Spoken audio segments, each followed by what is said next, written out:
Hello, Internet. Welcome back to Jams by Jish. I'm Jish, and today I want to talk to all of you about how Donkey Kong Country Returns created magic from the original Donkey Kong Country soundtracks. Now, if you like this video, give it a like, comment, and subscribe. And without further ado, let's get into it. So, picture this. It's 2010. You're gripping your Wii remote, and the opening strains of Donkey Kong Country Returns pull you back into a tropical jungle of nostalgia. But this isn't just a throwback. It's a reimagining of soundscapes that define platforming brilliance.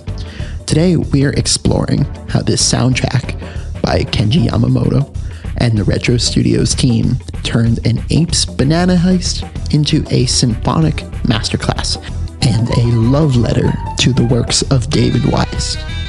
The Donkey Kong Country series has always been a heavyweight contender in gaming soundtracks.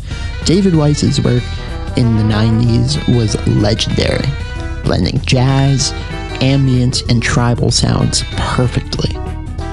Returns had a massive legacy to live up to.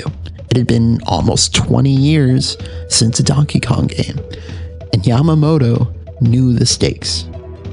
This wasn't just a remix project, it was an update for a new generation, drawing heavily from the SNES originals while layering in fresh, dynamic elements tailored for the Wii's capabilities.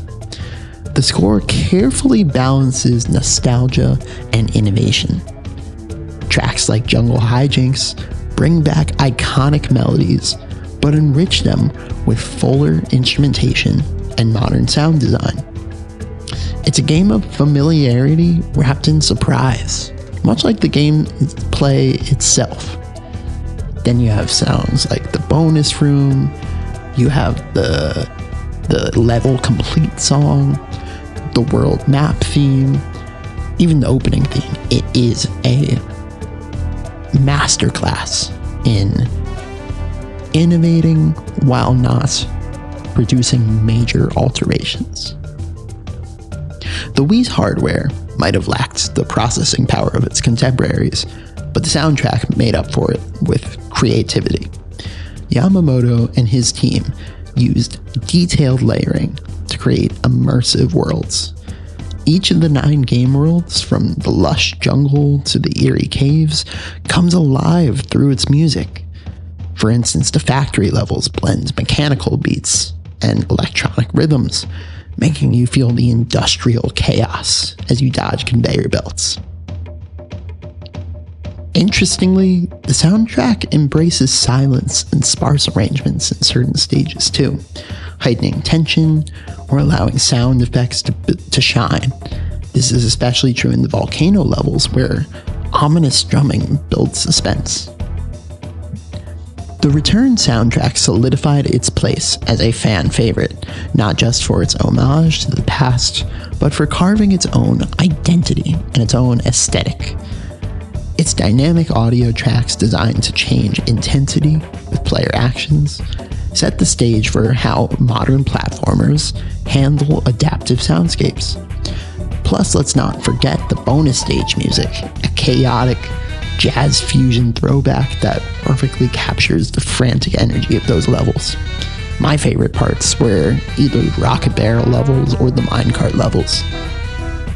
Yamamoto's approach influenced subsequent entries like Donkey Kong Country Tropical Freeze, which took these foundations and dialed them up even further, with David Wise returning to co-compose. Donkey Kong Country Returns isn't just a return to the banana-filled jungles of our childhood. It's proof that a soundtrack can define a game's legacy. From reimagined classics to heart-pounding originals, this score shows us how much artistry goes into crafting a game's soundscape. So next time you're dodging tikis or barrel blasting across cliffs, take a moment to appreciate the genius behind the music. I hope you all liked this video, and if you did, let me know if you're getting the remake of Donkey Kong Country Returns, now out on the Switch. Alright, that's it for now. Bye-bye.